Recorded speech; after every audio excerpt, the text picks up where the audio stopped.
ये लीजिए भाई, खाइए और स्वाद बताइए। हमारे यहाँ सब कुछ ताजा और साफ सुथरा मिलता है। मंगल ने जैसे ही छोले समोसे का पहला चम्मच खाया, वो मदन हलवाई की बात भूल गया और मजे से खाने लगा। उसने तुरंत जाकर मदन को सब सच बता दिया। मालिक, कोई जादू वादू नहीं है। उनका समोसा बहुत कुरकुरा है और छोले एकदम मसालेदार हैं। दोनों मिलकर बहुत ही बढ़िया लगते हैं। मैंने खुद खाकर देखा है। नमक हराम, तू मेरी तरफ है या उनकी तरफ? अगर स्वाद की बात है तो मदन लाल हलवाई भी किसी से कम नहीं है। कल से हम भी अपनी दुकान पर छोले समोसे बेचेंगे, और वो भी उनके भाव से 2 रुपए कम में। फिर देखते हैं कौन उनके ठेले पर जाता है। अगली सुबह मदन हलवाई ने अपनी दुकान के बाहर बड़ा सा बोर्ड टांग दिया, मदन के स्पेशल छोले समोसे, कीमत सिर्फ 8 रुपए। रामू और शामू के लिए ये एक नया और बड़ा संकट था।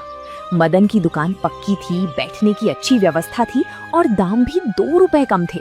दोपहर होते होते कुछ ग्राहक मदन की दुकान की तरफ मुड़ने लगे। रामू और शामू ये देखकर थोड़े परेशान हो गए। रानू भाई, देखा तुमने? मदन ने भी छोले समोसे बेचना शुरू कर दिया और उसने दाम भी कम कर दिए। हमारे कुछ ग्राहक अब उधर जा रहे हैं। हाँ शामू भाई, मैंने भी देखा। मदन के पास बड़ी दुकान है, लोग वहाँ आराम से बैठकर खा सकते हैं। हमारे पास तो सिर्फ ये छोटा सा ठेला है। तो क्या हमें भी दाम कम कर देने चाहिए, वरना हमारे बचे हुए ग्राहक भी चले जाएंगे? नहीं शामू भाई, हम दाम कम नहीं करेंगे। अगर हमने दाम कम किए तो हमें चीजों की क्वालिटी से समझौता करना पड़ेगा। हम कम दाम के चक्कर में खराब तेल या हल्के मसाले इस्तेमाल नहीं कर सकते। बात तो तुम्हारी सही है रामू। हमारी पहचान हमारा शुद्ध और बढ़िया स्वाद है। अगर स्वाद बिगड़ गया तो ग्राहक हमेशा के लिए चले जाएंगे। बिल्कुल, हम अपनी मेहनत और ईमानदारी पर भरोसा रखेंगे। ग्राहक को अगर हमारी चीज पसंद है तो वो 2 रुपया ज्यादा देकर भी हमारे पास ही आएगा। चलो काम पर ध्यान देते हैं। तभी मक्खन सिंह, जो मदन की दुकान से छोले समोसे खाकर आ रहे थे, रामू के ठेले के पास से गुजरे। उनके चेहरे पर निराशा थी। मक्खन भाई, आज मदन की दुकान के छोले समोसे खाए, कैसा लगा स्वाद? अरे भाई, नाम बड़े और दर्शन छोटे। मदन लाल ने दाम तो कम कर दिए, पर जल्दीबाजी में उसके समोसे अंदर से कच्चे थे और छोले में सिर्फ पानी भरा हुआ था। स्वाद के नाम पर कुछ नहीं था। भाई रामू, जरा एक प्लेट तुम ही लगाओ। मदन लाल के चक्कर में मेरा तो मूड ही खराब हो गया। अब भी लीजिए मक्खन भाई, हमारे यहाँ आपको वही पुराना और असली स्वाद मिलेगा। मक्खन सिंह ने जैसे ही पहला निवाला खाया, उनके चेहरे पर मुस्कान आ गई।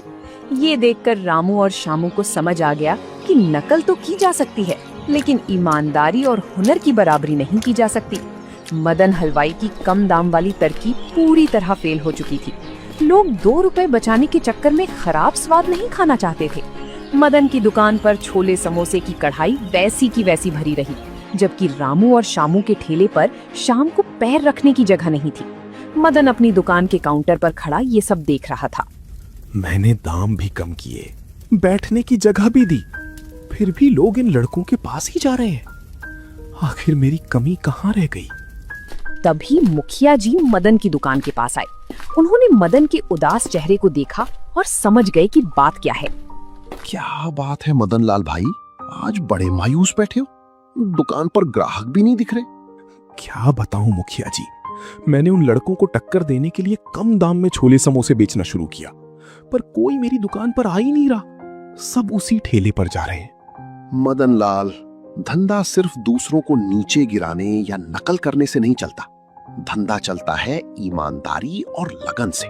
तुमने जल्दबाजी में सिर्फ पैसे कमाने के लिए उनके जैसा काम शुरू किया, पर स्वाद और शुद्धता पर ध्यान नहीं दिया। पर मुखिया जी, मैं तो इतने सालों से दुकान चला रहा हूँ। मेरा नाम है इस गांव में। नाम तब तक रहता है मदन लाल, जब तक काम में सच्चाई हो। उन दोनों लड़कों ने अपनी कमियों को सुधारा, मिलकर मेहनत की और लोगों को दिल से स्वाद परोसा।